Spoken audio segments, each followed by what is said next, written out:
before borders. There was the Pangea supercontinent. Since then, the world has been divided by tectonic shifts, widening oceans, and dismantling politics. Nation-states are crumbling under the weight of local and global challenges that they seem incapable of solving. Rather than embracing a borderless world and increasing personal freedoms, governments and multilateral organizations have overseen a surge in bureaucracy, protectionism, and ever greater intrusions into our personal lives. To prevent a drift towards tyranny, we need drastic change.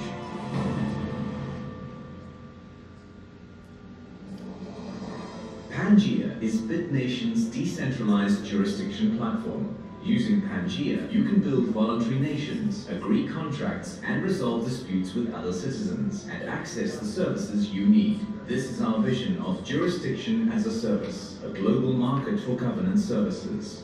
The Pangea Arbitration Token, or PAT, is an Ethereum-based in-app token that powers the Pangea platform. When you create a contract, complete a contract, or resolve a dispute on Pangea, you receive non-tradable reputation tokens through Lucy, our AI bot. Accumulating reputation tokens earns you tradable PAT tokens. This ensures that you can't buy a good reputation or acquire it through popularity, but if you earn one, you will be rewarded. Imagine a world where people can freely choose which voluntary nations and jurisdictions they want to be part of. A world where voluntary nations offer a choice of services under their own laws and policies and compete for citizens in a free market that rewards good governance. You too can be part of the future of governance by joining the Pangea token sale. Welcome to the Internet of Sovereignty. Welcome to Pangea.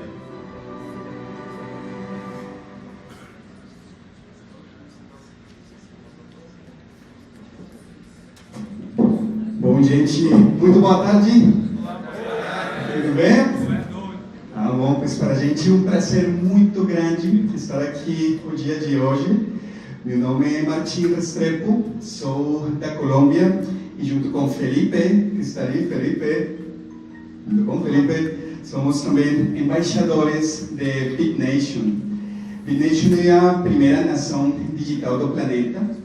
É um dos projetos mais ambiciosos também do universo do blockchain hoje em dia, principalmente, pues, por um lado, pela complexidade que representa criar serviços de governança digital, serviços de nações virtuais, mas também pelo objetivo de poder criar uma plataforma que permita criar nações virtuais e também desenvolver contratos inteligentes e desenvolver também resolução de conflitos entre pessoas. Hoje queremos apresentar para vocês as generalidades de Pangea.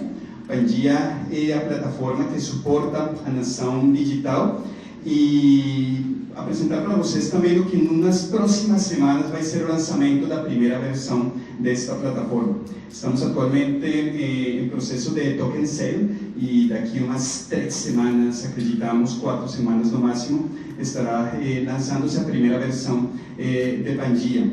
Então, para começar, eu queria fazer para vocês uma pergunta, sim? E a pergunta basicamente pues, o que aconteceria se vocês pudessem escolher uma nação? Se vocês pudessem livremente escolher a nação que quisessem, sim? Realmente a construção tradicional das nações está associada pues, aos limites que nós mesmos, seres humanos, criamos. A concepção das nações e basicamente das fronteiras pues, tem sido uma evolução histórica, mas o que aconteceria se pudéssemos rever isso, certo? E se realmente, pensando o que pode acontecer com as tecnologias da descentralização, tecnologias como blockchain, pudéssemos criar toda uma plataforma que dê origem a estes serviços. Vocês conseguem imaginar este cenário? Quisiera de pronto escutar vocês um pouquinho. Imaginaria que pudéssemos escolher uma nação como escolhemos hoje nos operador de telefonia móvel? Ah? Será que poderíamos pensar que nesse universo digital, pues, essa livre também competência entre nações para poder ofertar esse tipo de serviços pudesse existir? Então, na verdade, pues, um pouco pensando ao redor disto é que nasce Bitnation. um projeto que pues já liderada por Susana, uma menina pues muito visionária e que bom neste momento também se encontra em Davos e que pues ha venido tomando como muita força, sim.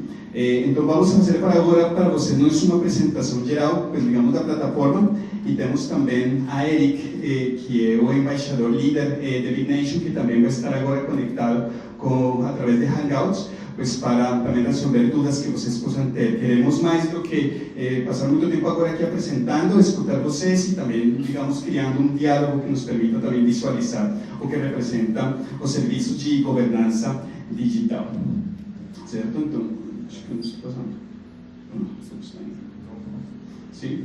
Perfeito.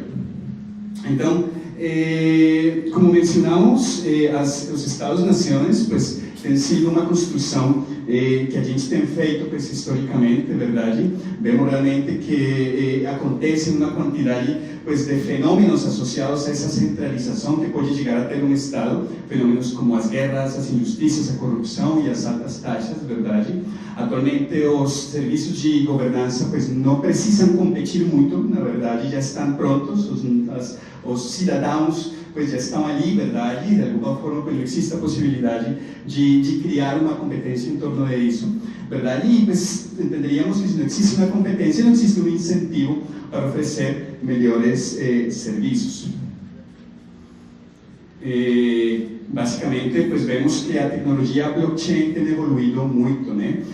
Das aplicações mais básicas e tradicionais que conhecemos hoje, como as criptomoedas, que até também dentro do universo dos contratos inteligentes são as formas, digamos que mais básicas de poder criar um tipo de contrato inteligente, a outro tipo de plataformas, não? Que já vemos ter impacto na energia, impacto na traçabilidade, aplicações também industriais e mais recentemente aplicações que chamaríamos aplicações de governança, certo? Que nos permitiriam então começar a criar essa nova geração de serviços.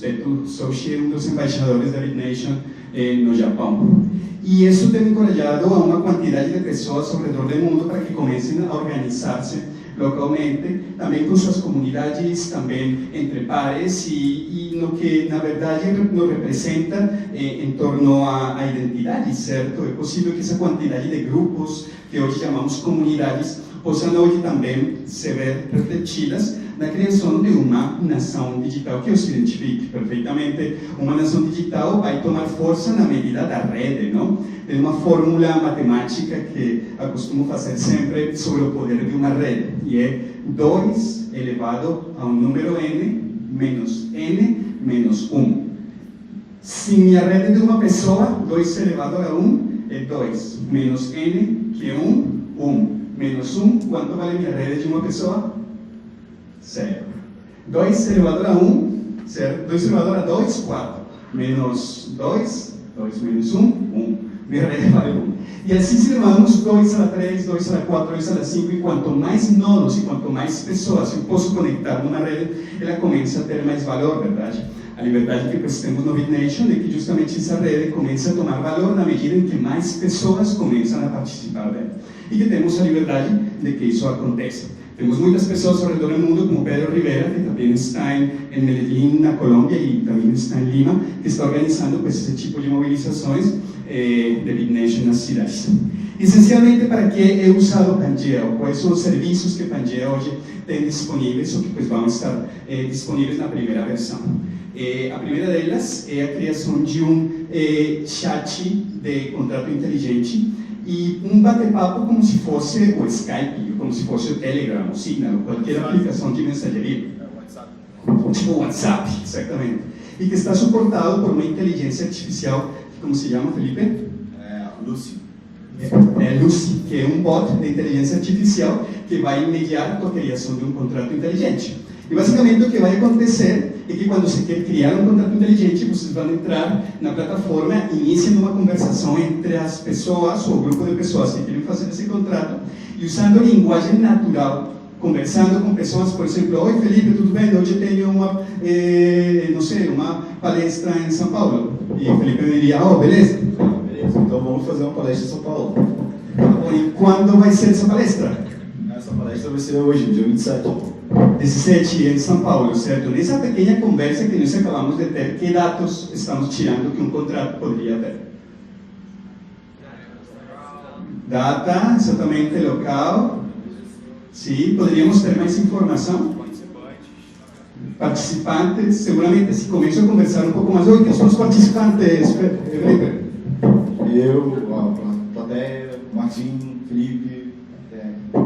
Exatamente, então poderia ter meu contexto também de se estar dando todo esse tipo de conversação. E basicamente, uma conversação em linguagem natural como essa que estamos tendo, se traduz a código, se traduz a um contrato inteligente que é registrado na rede da blockchain, suportada em Ethereum de Pangea. Não apenas suportada em Ethereum, mas esperamos também, pouco a pouco, pues, poder turbinar ela com outro tipo de moedas, verdade? Então esse é o primeiro serviço. O segundo é também uma plataforma para resolver disputas entre pessoas, sim? Também assim como nossa natureza humana, que nos conecta em torno a ideias, pues às vezes existem as divergências, certo? Então para isso existem os serviços de arbitramento de Pangea, que eu queria que o Felipe explicara um pouquinho mais. Bom, o serviço de arbitragem da Pangea funciona mais ou menos assim. Você faz um contrato inteligente e, na verdade, o que acontece? Quando você registra um contrato inteligente, você tem um determinado tempo e o contrato inteligente é medido a partir do momento que você começa a executar aquele contrato. Tá? E nisso você recebe os PETs, que são os tokens da Pangea, à medida que você for executando aquele contrato. Tá? E é assim que é medida a sua reputação dentro da Pangea. Tá? Isso é uma forma autônoma e automática de medir a reputação dentro da Pangea. Então, não é uma coisa subjetiva, como é, por exemplo, o Uber. Tá? O Uber, simplesmente, se você não gostar do motorista, ou se o motorista achar que você fez alguma coisa errada, ele pode te dar uma nota baixa e você nunca mais vai poder utilizar o Uber. Tipo assim. Na Pangea é diferente. A Pangea por exemplo, se o Martim chega para mim e fala assim: ah, Felipe, olha só, eu quero que você traduza esse documento aqui da Pangea. Então, a tradução dele vai estar ligada a um contrato inteligente. E eu vou ter que traduzir mediante ao que foi acordado naquele contrato inteligente. Então, aquela tradução vai estar ligada ao contrato inteligente. Toda tradução que eu fizer vai estar, toda tradução que eu fizer vai estar ligada àquele contrato inteligente. Tudo que eu for executando daquela tradução vai ser levado em conta por aquele contrato inteligente. Aquilo vai ser automaticamente calculado se eu executei bem, entendeu? O contrato inteligente, se a tradução foi bem feita e tudo mais, e eu vou receber a recompensa por aquilo, tá? E isso tudo é medido automaticamente pela inteligência artificial da Bitnation, que é a Lucy, entendeu? Então é assim que é medida a reputação dentro da Bitnation.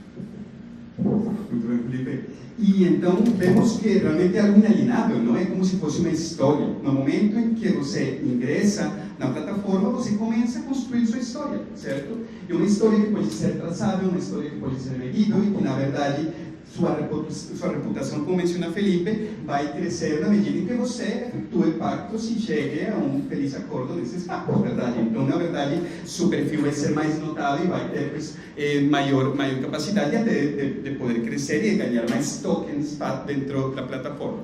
E o terceiro serviço que terá a Bitnation nesta primeira versão é também a possibilidade de que vocês criem suas próprias nações digitais, virtuais, voluntárias. Sim?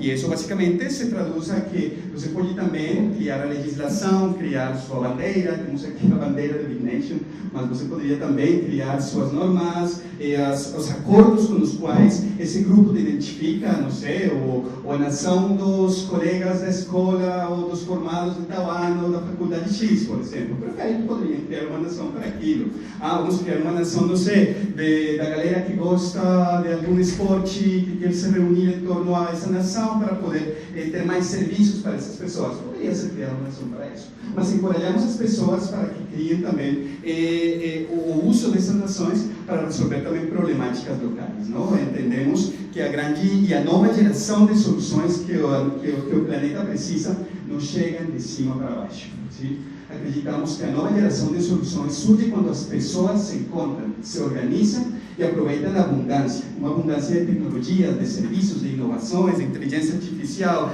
de blockchain, de big data, de robótica, de IoT, de quantidade de ferramentas que temos nesta era exponencial para resolver praticamente qualquer problema que a gente tem.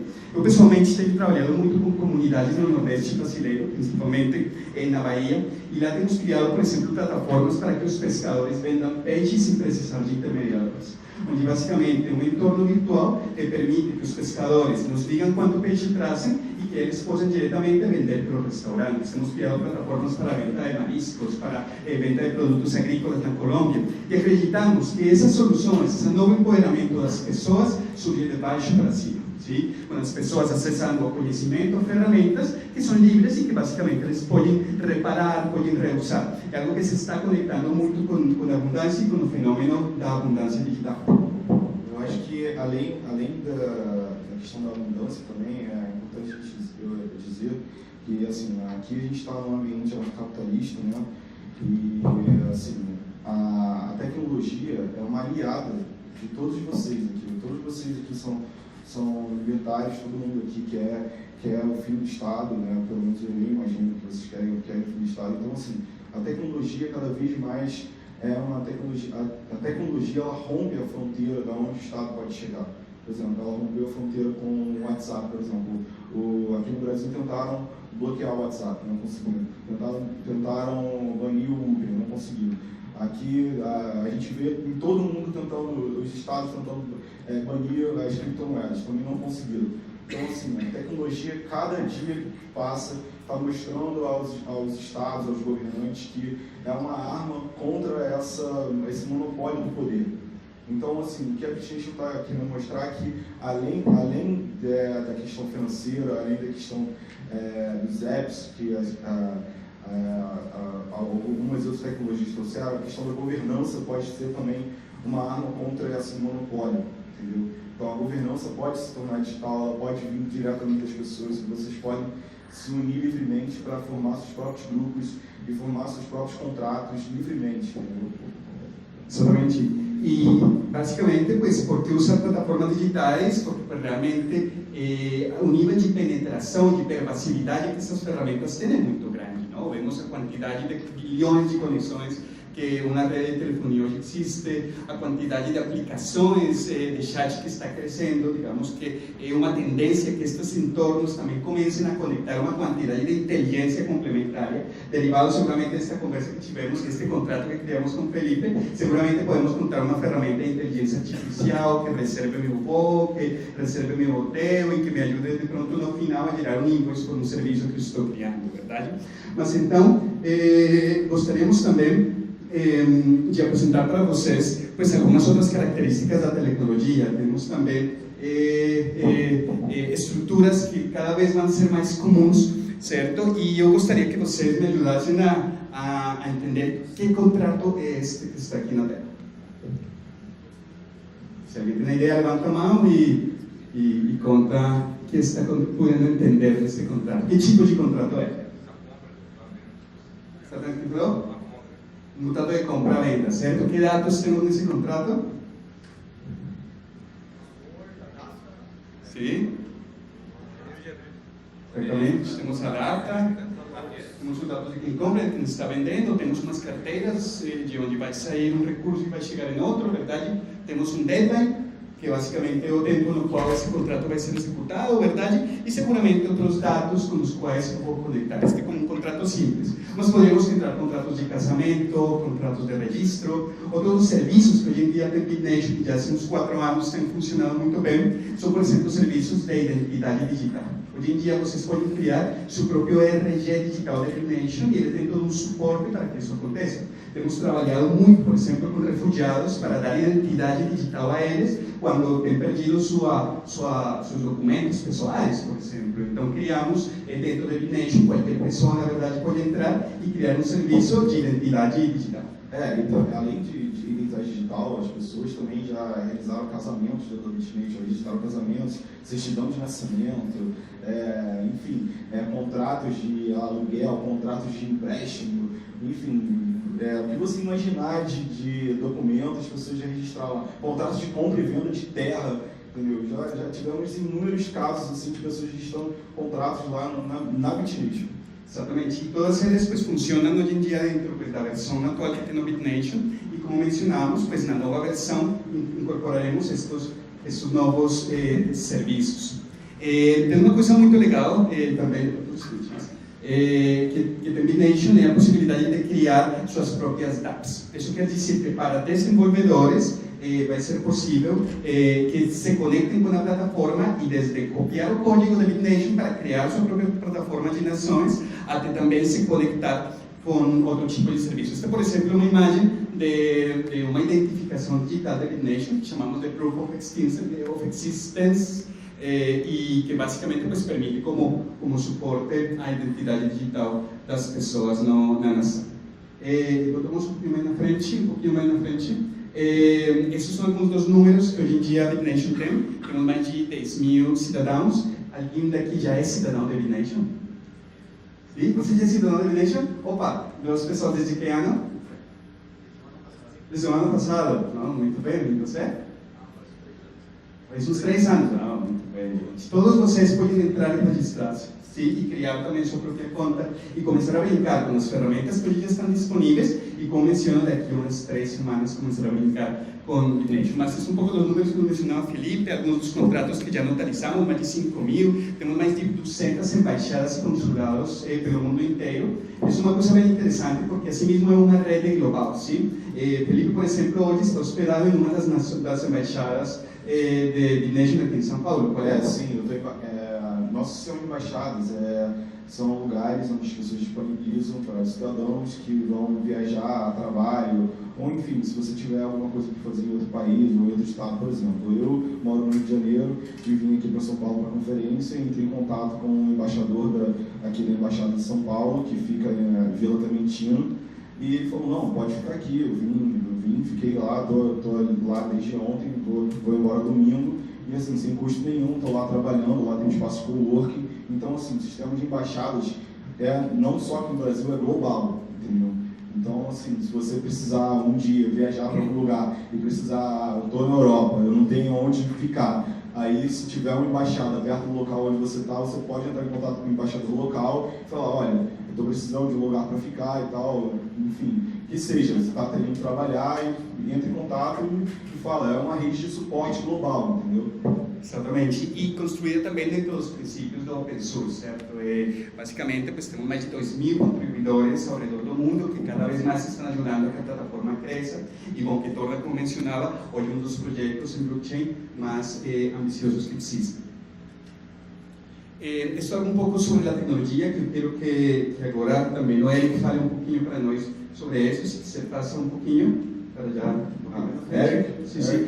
Exato, mas se quiser, vamos um pouco na frente para que ele fale da tecnologia, certo? De pantallasse aqui um pouco a configuração da rede mesh que temos no Bitnation, certo? Mas o que eu quero chegar também é basicamente a convidar vocês para participarem do projeto, sabe? Nós vamos estar também aqui em cima vendendo algumas camisetas bonitas destas, como da Bitnation, certo? Também aceitamos pues, uma grande quantidade de criptomoedas aí para que levem na sua o dia de hoje. E a gente está aceitando Dash, Ethereum, Bitcoin, enfim, especialmente Cash. E queremos ouvir de vocês também projetos de governança. Se tem algum projeto de empoderamento, de conectar pessoas, de criar sua própria nação, pues estamos aqui justamente para apoiar vocês e ajudar pues, naturalmente na operação disso. Então eu acho que chamamos a Eric uma vez, certo? Eric, ele faz parte da equipe global de Bitnation, sim. Hoje em dia se desempenha como um dos embaixadores líder e que está mobilizando também o trabalho através da criação de meetups. Estamos organizando vários meetups e durante todo mês vamos estar organizando em várias cidades do mundo. Fizemos o primeiro meetup de Bitnation em dezembro na Hyper Island em São Paulo, que é escritório do qual eu trabalho e que faz parte também como consulado de Bitnation em São Paulo. E bom, estamos organizando em Brasília, no Rio de Janeiro, em São Paulo tendremos um próximo encontro, vamos ver se antes do Carnaval conseguimos fazer algo, mas também convidaremos vocês. Exatamente. E bom, ele está nesse momento na casa de Susana, como mencionamos. Susana é a fundadora de Bitnation, mas infelizmente está em Davos neste momento. Está com um problema de mobilidade e a pessoa conseguiria se conectar daqui 6 horas. Então, pues, temos a Eric, que pues, também... O Eric é o nosso embaixador global e ele está à frente da nossa Bitnation a nível global. Então, assim, ele vai falar um pouco para vocês agora sobre a palestra e sobre as tecnologias da Bitnation. Exatamente. Ele fala muito bem. Do you speak Português or Spanglish? Spanglish could be? First of all, hi everyone. Really Hello. glad for coming, and I'm really glad to see that so many people came to hear about Bitnation. And yeah, actually I understood something. Like I speak Spanish and it sounds quite similar. Like I did understand quite a lot. Yes. Ele fala muito bem em espanhol. Não sei se vocês preferem, gente, que ele fale em espanhol despacio ou que fale em inglês. Inglês? Ah, muito bem. So let's go in English. Go ahead in English. Eric, so Eric, we are here with enthusiasts of the crypto world and enthusiasts about the libertarian movements. And basically, they are very curious about Bitnation, and we want to talk more about the technology, for example, and all the initiatives that are going, and for sure the next launch for Pangea. So talk a little bit more with us, Eric. Yeah. So first of all, we will start the public sale on February 28th. So we're actually 1 month away from launching it. And at the same time, we're offering already like a very draft version of the app. Like if you go, for example, on Android in the Google Play Store, you can already see a Bitnation app, where you have like a demo where you can just see like some of the functions that will be available soon. So you get a first impression. And yeah, like our development team is like working really hard to get as much done as possible before the launch of the public sale. But of course, also throughout the sale, we will keep adding new functionalities and keep improving the mesh network. So to understand what's Bitnation, what Pangea, and what Pantalasa is, maybe I will just go a bit more into like what they actually are. So Bitnation is, let's say, the organization behind all of this, and we are launching the software, which is Pangea, that enables people to reclaim their sovereignty, basically, from their governments. And what we enable is peer-to-peer agreements, and with Pangea, specifically, you can make contracts, you can have a very cheap dispute resolution compared to the traditional court system, and you can create your own nations, and people can join and leave nations.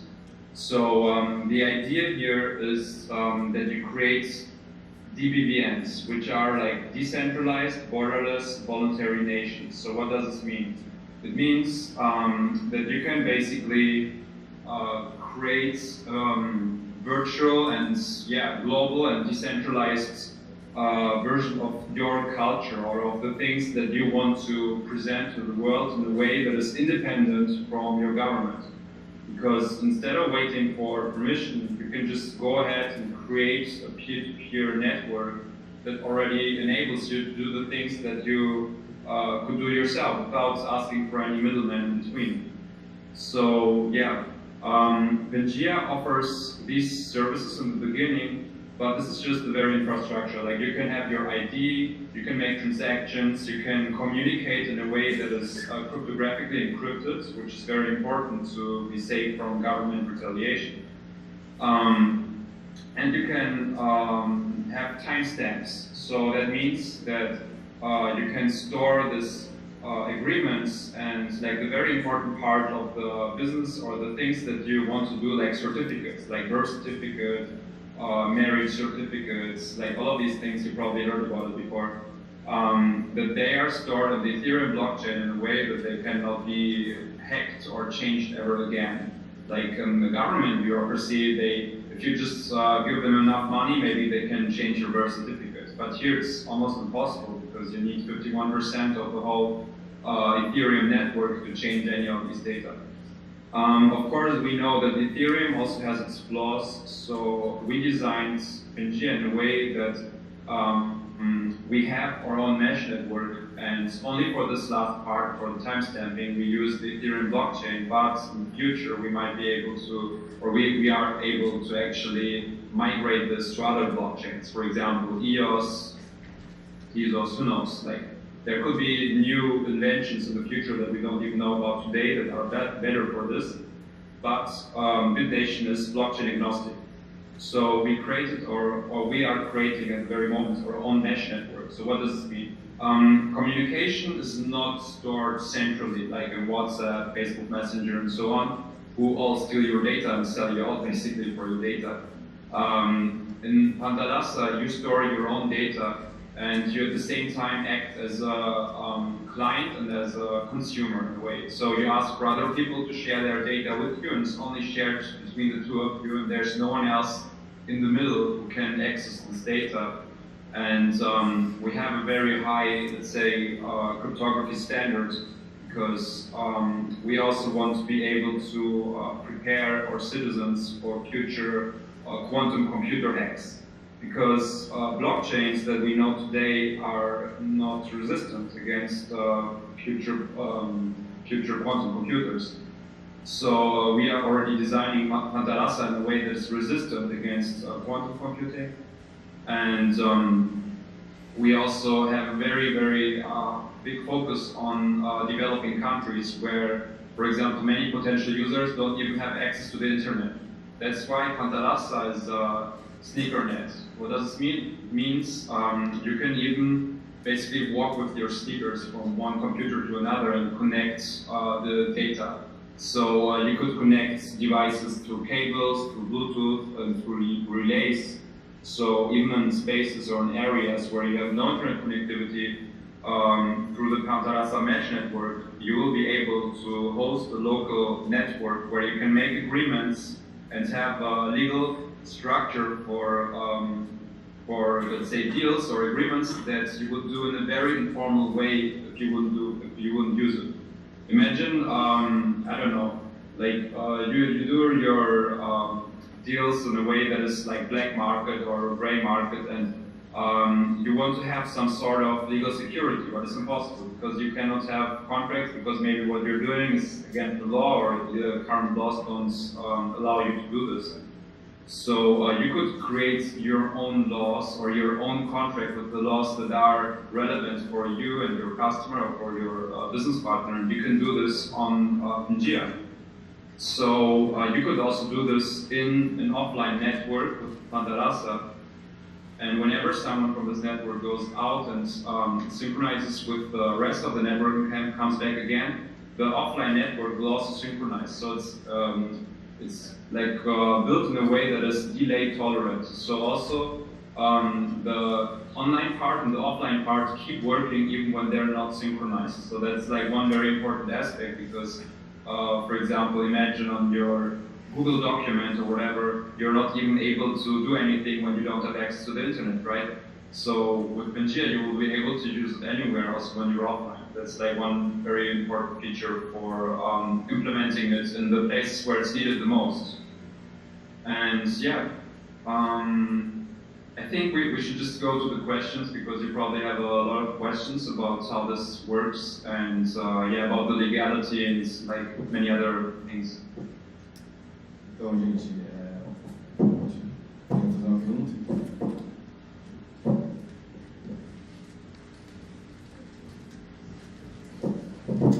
Parabéns pela apresentação. Minha dúvida, está in English for him or? Okay, so I'd like to know, we do have complex contracts nowadays. So if I want to make a complex contract in Bitnation, what would be the the possible arbitrage solution that I would have if I get a disagreement with my other party. So the question was, if I understood right, how the contract enforcement is done. Is it related to the enforcement, or is it about the price? Actually, it's about arbitration. So Okay. if I have a disagreement with the other party, how can I have an arbitration process to make sure that I will have what was agreed? Yeah. So for every agreement that is done on Pangea, at the very moment when you set up the smart contract on the Ethereum blockchain, you also have to agree on an arbitrator who will be responsible for this contract. So needs to be someone who has good reputation for both of them, and they will not be able to change this arbitrator anymore, because like once they set up the smart contract, it's like written in stone. It's on the blockchain. And basically, you can also choose if you don't agree with this, or maybe if the arbitrator dies for some reason, or who knows, like you will be able to also integrate crowd jury. So you can also imagine a jury system working through blockchain with jury members who are all over the world, but they're completely independent from their local jurisdiction, from the local law system.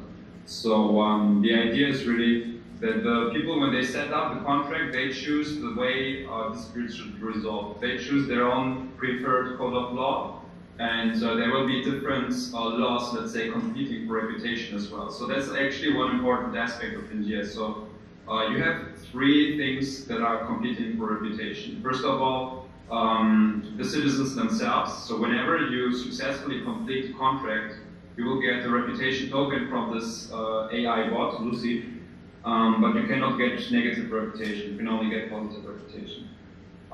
Then you have the laws themselves. So people develop laws like the smart contracts and the actual law itself, and whenever people use them, the developers also get revenue from that. So they have an incentive to have good laws, and they will also compete in this sort of market for smart contract templates.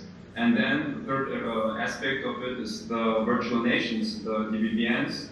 They also have reputation, and they're done through humans, not through an AI bot, because this is something much more difficult to judge for an AI at the moment, I would say, and it's also more about culture and about identification and about very, like, you know, also emotional things even. So if you're happy with your nation or not. So yeah, these are the things that are provided, and to create these, you also need to pay a small fee in PAD tokens. So that's one of the features. And also the arbitrators in each contract, they're also paid with PAD tokens. And for every time you get a good reputation from fulfilling a contract, from an agreement, you also get a small, let's say, income in PAD tokens, so that you can, even when you don't have PAD tokens, you can do your business through it, and whenever you successfully complete the job, you earn the PAD tokens yourself, maybe to set up your own contract in the future, or set up even your own nation in the future. So you can also do through work, gain PAD tokens. So that's one important feature. 1/3 of all PAD tokens will be reserved only for this in-app feature, that people can earn tokens through work, basically, or through earning a good reputation. And yeah, the contract enforcement, I just want to add this, it's done basically through a positive incentive, not like the existing law system where you have fear of being detained, because if you do not comply with the laws, you will have to go to jail. But in Pangea, you have different incentivization structure. So if you don't fulfill your words, it's completely different. So also, when someone is sending you money up front before you deliver a service or before you send a product, the money is locked in a smart contract. So you cannot just run away with the money.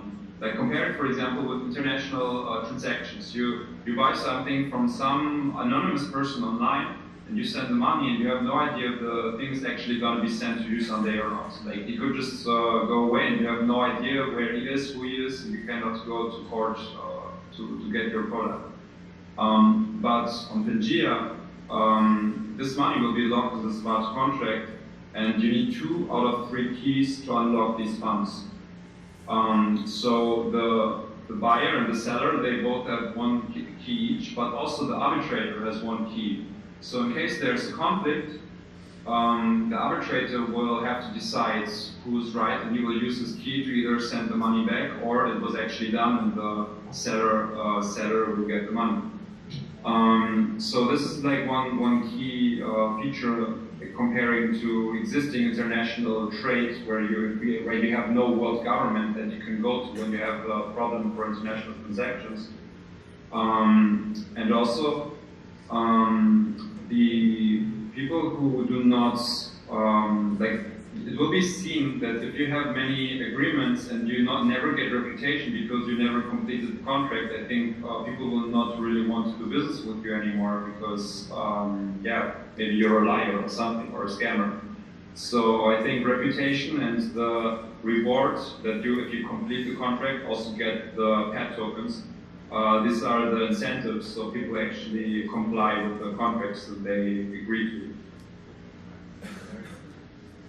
Eric, we have another question here. Second, she's going to answer asking in Portuguese, and then I'm going to translate it to you, okay? Okay. Hi. Então, minha pergunta é a seguinte. Vocês disseram que na Também a gente pode criar nossos próprios grupos a partir dos nossos interesses para fazer, enfim, comércio ou seja lá o que a gente quiser fazer. Só que, por exemplo, se eu tenho interesse em fazer algum tipo de coisa e, sei lá, qualquer outro grupo cria um grupo parecido com o meu, com o mesmo interesse que o meu, não vai gerar uma certa assim, rivalidade, de competição entre grupos que fazem as mesmas coisas e pessoas que querem fazer as mesmas coisas, enfim, gerar... Eu não sei dizer assim, existe uma dimensão de trabalho, existe assim, exceções do que pode ou não fazer, tem uma hierarquia ou é simplesmente livre, se tem aquele grupo que faz, eu faço contrato para casamento, a gente não faço, você pode escolher com ele ou comigo, mas enfim, sabe, tipo, porque não necessariamente dentro de partidos, obviamente muito diferente do que isso, mas é que nem eu comprar um celular na Samsung ou comprar um celular na Apple, diferente, mas cria uma certa rivalidade, assim, eu queria entender como é que funciona isso dentro da Bitnation. Okay, so her question was about the creation of nations and groups inside Pangea, and what she was asking was about the creation of groups with similar ideology or similar work. If this would create a competition inside Pangea, and if there would be any kind of problem that, and how this would be solved, if there is any hierarchy inside the Pangea to solve that, or because this is compared like someone buying a cell phone, we can choose from Samsung or Apple or any other providers, you know. So her question was about how does Pangea solve the problem that there are multiple groups doing the same thing inside the Pangea. So that's actually the very key aspect of all of this, is to enable a market that didn't exist before, because we live in this global oligopoly where everywhere where you live you just have the monopoly provider of the governance services, and now for the first time we actually provide competition. So that's actually a very key feature, that people can choose from different providers that have different ideologies, or maybe even the same ideologies, or maybe even same things, but they still try to satisfy their citizens in the best way, so they actually have to fight for citizens to make money. That's a very different approach to governance than we have today, where government just by default get all their incomes from their citizens because they are born in this place. So just because you were born in Brazil, you have to pay your taxes, and they can deliver you all the services that maybe they think are good or that some people think are good, but actually you also have to consume everything that you don't like, or also even wars and military and, I don't know, bad roads. Like, you could imagine all these things, and actually in the market, people would not want to stay with this kind of service provider, right? So they would, if you start cheating on them and to like deliver bad services for the money that they pay, they could leave this provider and choose a different one. So that's the very aspect of creating a market for government services, that you can choose from different ones and leave them if you don't like them. And about the problems of conflicts between members of different virtual nations. So I believe that the nations that establish themselves, they will maybe they will create some sort of agreements between each other when there's many conflicts. Maybe in the beginning it will be kind of difficult, and maybe some cases where you don't exactly know how to solve them, but I think the nations are interested in solving the inter-nations disputes. So they will also come to, it's like with insurance companies, when there are things happening between insurance companies, there's also back insurance companies who help them in case to cover things that happen between them. And I think the nations have an interest in delivering the best possible experience for their citizens. So they will also come up with some agreements because it's essential for their market. And in general, I also need to add that with the virtual nations, they cannot really go to war against each other or something like this, because first of all, most of the users by default are pseudonymous. You have no idea where they live, and you are not forced to give away your physical location or anything like this, or your physical identity.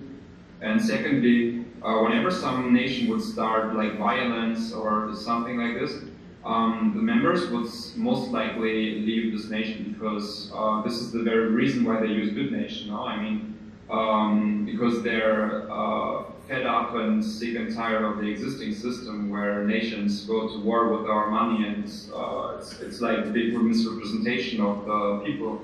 And here with Bitnation, you get to choose from things that you like or that you can identify yourself with. So it doesn't really make sense that people who volunteer or who want to use something like Bitnation, that they would want to support a virtual nation that uses the money of its citizens for violence.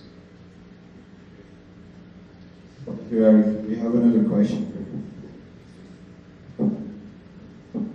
Hi. My question, I believe you skimmed about it on your talk. It's about if you guys have some active participation on the protection or prevention, I don't know, against or on local governance. I mean, on Bitnation, we're bound to make rules or nations that are against or on local nations. That's kind of the point, to make things that are different. And if you guys have something or some kind of way to protect us, we think it's your duty or not. And in another question related to that, if you guys have some kind of plan for protecting yourselves against local government.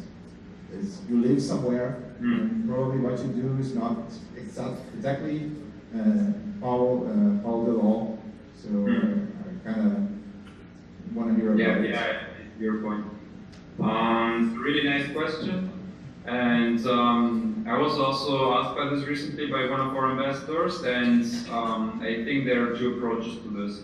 So first of all, we embrace this feature of pseudonymity, that the agreements that you do on Pangea, that you do not give away your like physical identity for this, so you do not like end up having big troubles with your local laws. But of course, then there's also things that, of course, you could imagine, like when you travel, when you, I don't know, trade with drugs or whatever, like that of course it's going to create conflict with the local government. And I think in a way you still have the same problems that you had before, but I think it's taking out, for example, the drug market will take out all the violence aspect, because here in Pangea you have, let's say, defined legal codes. You have, let's say, a system where people cannot, like, you know, shoot each other and then just take the money or the market or whatever. So it actually takes away the whole violence aspect of these kind of violent markets, because you set up these multi-sig wallets where you need the private keys, and you have pseudonymous people. So even if you wanted to torture the people for their private keys, you wouldn't know who they are. So that's like one thing, one approach is like the pseudonymity. But the other thing that I'm thinking in the long run, this is also not the real thing if you want to have like a big mass market adoption. So I was thinking that we should also offer existing nation states, like Estonia, for example, to offer some of their services. So you also have to think that these nations, they're not providing the whole package of government services. It's like step by step. We start to see like which services can be digitalized, which can be put in smart contracts, which have like parameters that can be checked by the smart contracts. And it goes like step by step, we will see. But that's, for example, in like Estonia, more and more nations can also make use of Bitnation to actually get a global base of customers that they didn't have before. It also helps them to get a new revenue stream because they also have financial problems. So by starting to have this kind of financial relations with nations, with existing legacy jurisdictions, we could start to have like some sort of treaties with them. We also want to establish a diplomatic ambassador network that actually negotiates with each of the nation states to recognize, for example, Bitnation citizens and their travel rights, and to take out the let's say violence and the possible conflicts between us and the existing jurisdictions by having positive relationships with them. So it's a win-win situation. Win-win situation where they can get more like a bigger global market base by offering their services voluntarily. That's the most important aspect. For all the services that are on Bitnation, like the one requirement is that it's always voluntary, that you can choose whether you want it or not. So also for the nation states, they would have to offer their services voluntarily. But yeah, we have this kind of agreements with them, and they actually have a win, then they will also start recognizing us, and we hope that this way they can slowly adapt to the idea of having competing legal systems inside of their territories. Thank you, Eric. We have a question from our live audience. They're with us online. One of them asked you about how does the embassy network works. If you could explain a little bit more about the embassy and consulate network. Sure. So as of the moment, it's still also like in the intermediary stage. Like what you see on the website, all of this will be moved to the app once it's finalized, and so also all the communication and the ideas, it will be much more mature and actually put into smart contracts on the Ethereum blockchain on the app. But still, to get an idea, Bitnation citizens basically choose to offer their workspace or even living space for other Bitnation citizens. So yeah, they create synergies and collaborate with others, work together or even live together, and to help, let's say, like-minded people from all over the world to also not only have this virtual independence, but to also get something physical, tangible, so you can actually travel to other places and live or work there. And maybe also for people who are in urgency. So I remember one of the embassies was in Turkey and offering the space like for urgencies, for example, for refugees who are Bitnation citizens. And so already by knowing about Bitnation and let's say be some of like-minded people already want to be like-minded people and to create something together. So it's a way of physically, bringing together Bitnation citizens and to start, also getting not only the people together, but maybe you can also start to evolve these kind of embassies to real like legal institutions, or not institutions, but entities. Like in a way that, embassies, they also have their own zone of law, right? So you have a country and you have their law, but inside of each of the embassies in their country, the law of this country is not valid. They have their own laws. So maybe we could also start to negotiate at some point in the future that Bitnation embassies also have their like unique law zone where Bitnation citizens cannot be aggressed against by the local government. Thank you, Eric. One more question from the audience.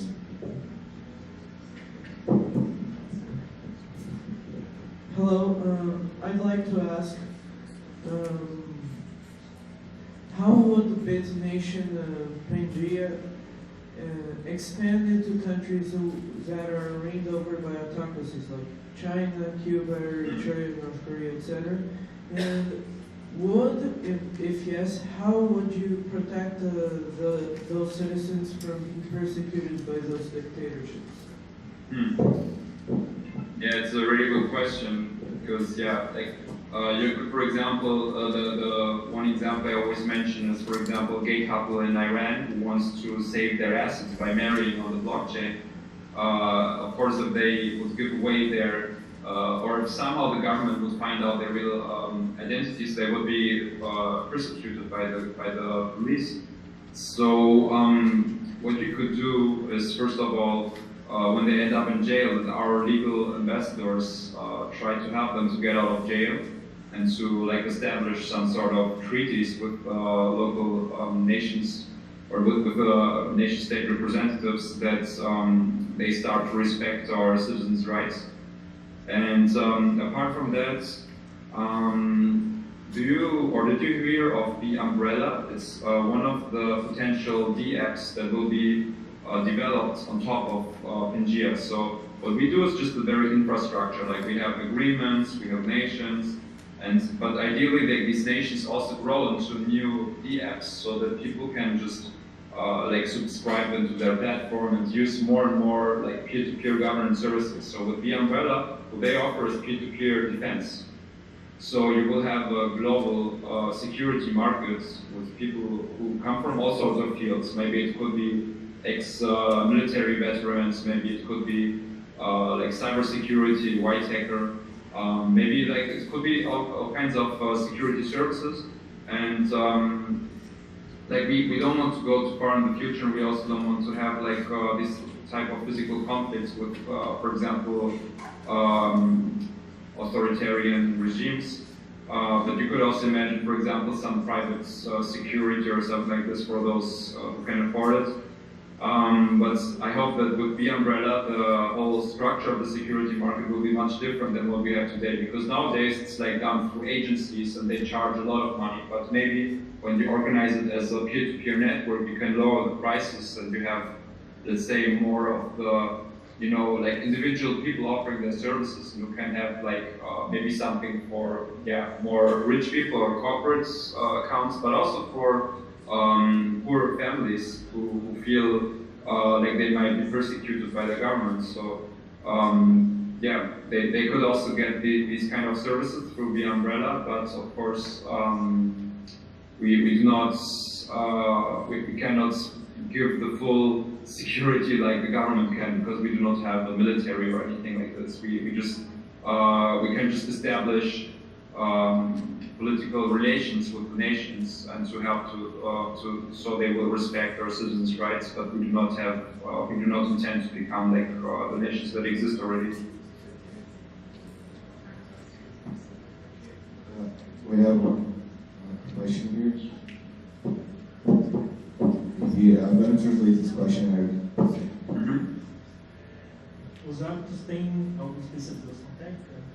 Você falou que alguém traduz um texto, por exemplo. Então, precisaria de um árbitro que soubesse julgar um texto. Ou se fosse uma coisa mais específica, mais jurídica. No sistema, os árbitros têm uma especialização técnica.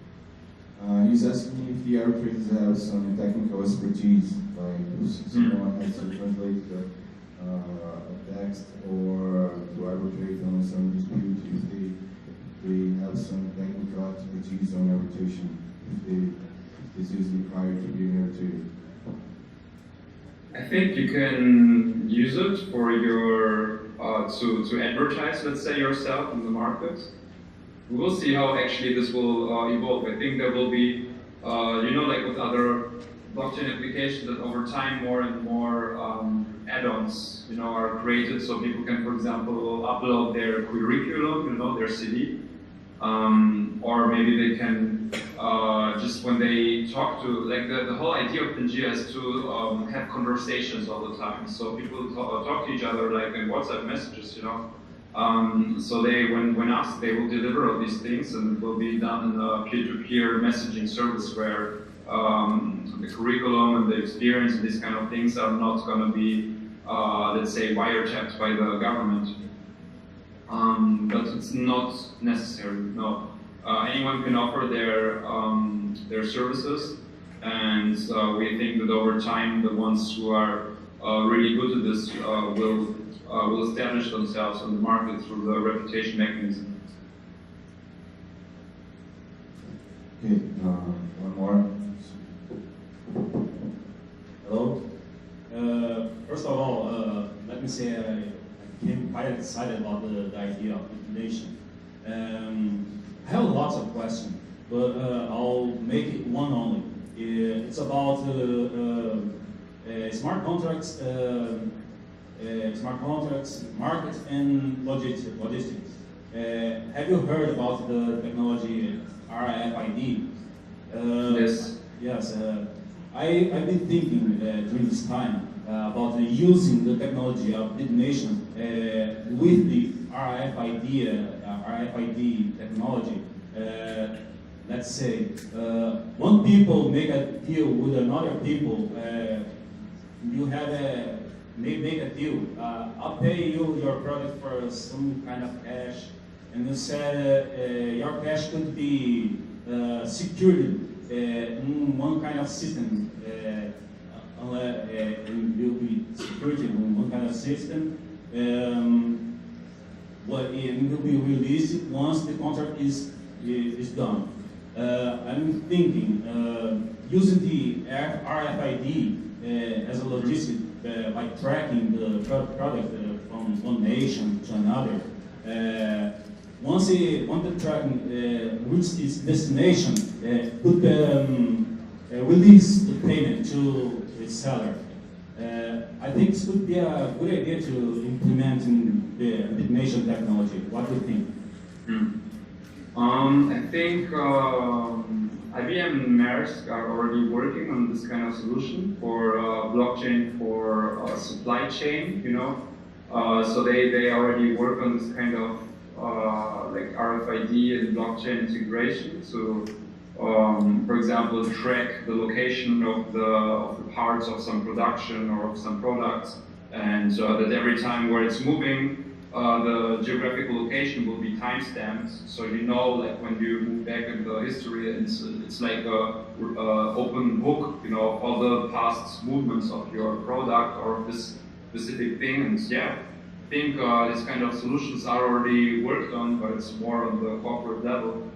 The question is if this kind of technology will also be available open source, and if it's going to be open source, yes, we can also think about integrating this.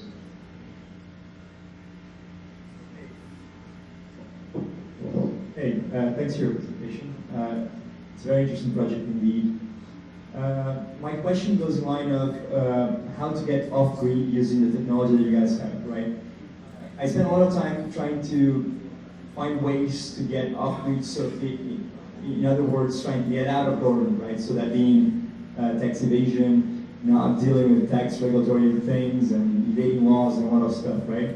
And one of the ideas I had, not sure if the other people had this idea the same way as I did, is basically creating some type of entity that acquires property, and this property now belongs, let's say, to Bitnation. So Bitnation now has a legal entity in Brazil, and it owns a bunch of properties, right? And I own this property and I own property through Bitnation. So if I want to sell this property through Bitnation, right, all I have to do is get another citizen in Bitnation and sell this property to Bitnation. But for that to actually happen, Bitnation would need to have a bunch of legal entities and own a bunch of property all around the globe, right? So that we actually have a market for that. Is this something that you guys envision, or that you guys plan, or have you ever thought about this type of solution as a way to basically allow citizens of sovereign, real countries to actually get off grid and transact without actually government knowing that they have indeed transacted? Yeah. I think this is like also more for the future, so that, yeah, when we have, like I said, with the embassies, we have more recognition that people can start to own, let's say, or to have assets not in the like surrounding geographic jurisdiction, but actually on a virtual, like on the DBVN, Bitnation. I don't know, like it sounds kind of complicated that you would have to, first of all, like have like some, I mean, we had the idea of not only embassies, but of ports, so that you have this sort of bridge between the virtual jurisdiction and the legacy states. So yeah, maybe it could also be one approach to have like ports in every country that are like legal entities that you can use to buy and sell physical things for movements, or for free movement of goods.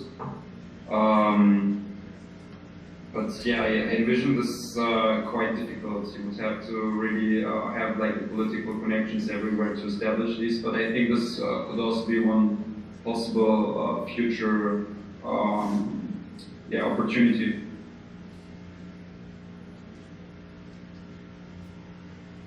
Hi. So my question is about the fact that people die someday, and it's easy to make a proof that somebody is alive. But you said that one of the main points about arbitrators is that they are anonymous, so it's hard to make something violent to them because they are anonymous. So what make difficult to the jury of the arbitrator to use their reputation to make a big fraud, and is a short is something they can do probably only once, but can break the trust of the network. So your point was, it was a bit bad internet connection, I'm trying to understand. Your point was that when arbitrators can abuse, like that they are not physically recognized on Bitnation, that they can make like one big fraud and then like maybe get a lot of money through corruption or something like this, but then they will lose their reputation and their clients for the future. But this would break the trust of Bitnation citizens because of this corruption case.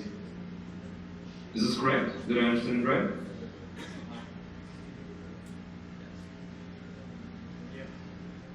Yes. Okay, good. So I think,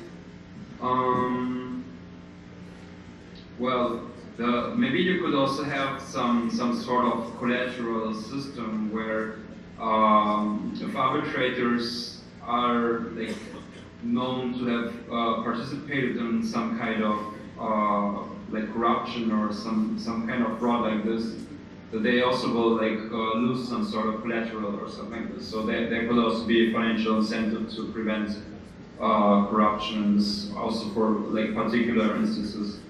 But I think this is something that will be explored once we already like established, or we already have a working market for arbitration.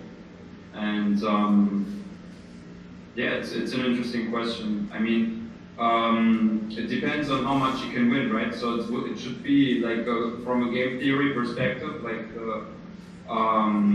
the gain from cheating should be lower than the costs that the people get from it. So you need to like think from the game theory perspective, how to make the incentives in a way that it's not financially attractive anymore to cheat.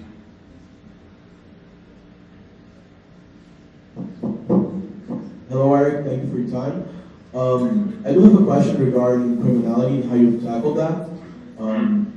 Because it looks like we are all in pursuit of freedom, we're all in pursuit of liberty, and we're trying to run away from government oppression and so on and so forth. However, this also, Bitnation also sets up an interesting way for criminals to organize themselves. If you think, if you're able to make contracts and if it's all paper, especially being anonymous, using Bitcoin, using a cryptocurrency, so it might be susceptible to criminal activities, and they might be using your platform to do evil instead of being from government. Is there any way you guys monitor that, or Lucy does that, or how do you account for that in the current structure of Bitnation? Yeah, that's also one very interesting aspect. So, like I said before, first of all, okay, I think these kind of criminal organizations, they would probably do their businesses already in the existing structure anyway. So they would also use bank accounts and offshore bank accounts and other things. So I know that, of course, they will feel more safe when they have like this pseudonymity. But I think eventually when they trade the physical goods, they will also be exposed to potential government retaliation of the local government. But yes, it's true. So yeah, maybe you could program Lucy in the way to figure out when something like this happens. But as of now, we don't have a way to really persecute, like weapon, selling of weapons and this kind of things. And also we do not have, let's say, values on our own. So the idea of Bitnation is also to give people the tools to fulfill their own ideologies. So nations could say, if they would, for example, not accept any citizens who, for example, own weapons. They could, for example, have like an anti-gun legislature or something like this, but only for their virtual nation. So they would establish some measures to, for example, screen or find out if their citizens have this, but it should be voluntary. So the only thing that we as Bitnation have is that all the nations and all the services done on us should be voluntary, but we ourselves do not impose any values or like in the sense that what is wrong and what is right. Like only the thing that should be voluntary between people who participate in the agreements, that's like the only moral stance or like attitude that we have in this sense, but we do not actively have like legislature or prohibitions of selling or buying like these kind of things. So yeah, it would be more of an interesting case for the specific DBVNs to like screen this or find out people are trading guns. You could, for like, in one of the other meetups, I already had the case that someone was saying a cocaine nation. So people from Colombia would just use Bitnation to sell cocaine in the US or something like this.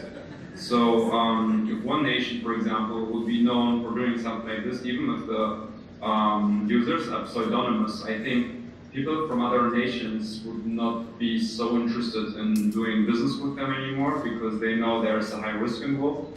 And maybe it would also not be morally accepted by the other citizens in other nations. So because in some way they would market themselves, right, in order to attract customers, and then you would, even if they're pseudonymous, be able to let's say categorize them, not blacklist them, but to like filter them in a way that they are dealing with weapons, for example. Okay, last two questions. Hello. I'm glad the last guy asked about crime and criminal activities, because my question also regards that. Let's say we have a Bitnation, and in this Bitnation we have very trustworthy people, but still crime can happen. And you explained to us that only good tokens will be allowed for us to understand who are the trustworthy people and who are not. But what about, for example, I commit a murder or anything like that, I commit a theft. Is there going to be any criminal record, any easy access for us to know who committed crimes, who made bad things, evil things, who are not trustworthy people? That's my question. Thank you. Yeah, I think this is like one really interesting feature of a potential new DApp that can be built on top of Pangea. Right now, we only offer civil law, or in the sense laws for training. So the laws can only be relevant for people who are on the nations, but also for that, it's only for things that people voluntarily agree on their agreements. And of course, people do not write contracts to be murdered. So yeah, these things are, let's say, still outside of our scope. And we recognize that at the moment we do not have police enforcement or anything like this for criminal law. But I believe that it could be an interesting feature of a new DApp that anyone who's interested can pursue through open source collaboration to work on, let's say, monitoring people who committed crimes, and to also have that on the blockchain in a way that is transparent, and also for even pseudonymous users.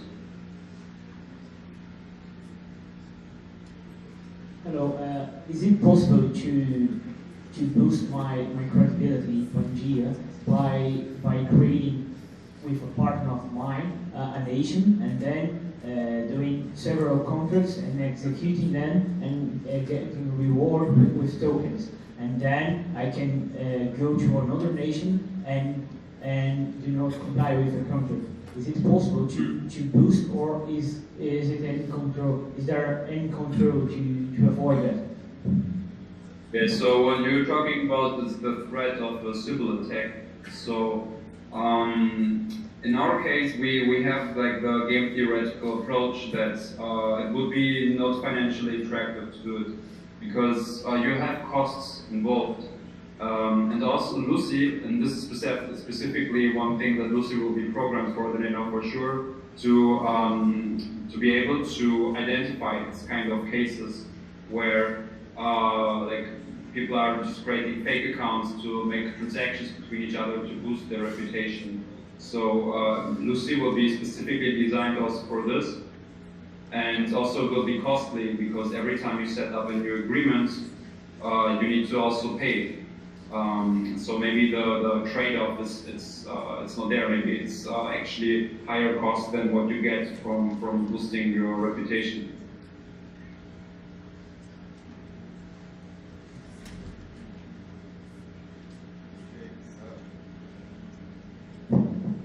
Okay, Eric, thank you very much. I guess that's what we had on our time. So I'd like to thank you. Gostaria de agradecer a todo mundo aqui que participou da palestra. As perguntas foram ótimas. Sim, a gente não tem mais tempo. Eric, thank you very much for your time. Yeah, thanks everyone for coming. Seriously, it's really great to see so many people there.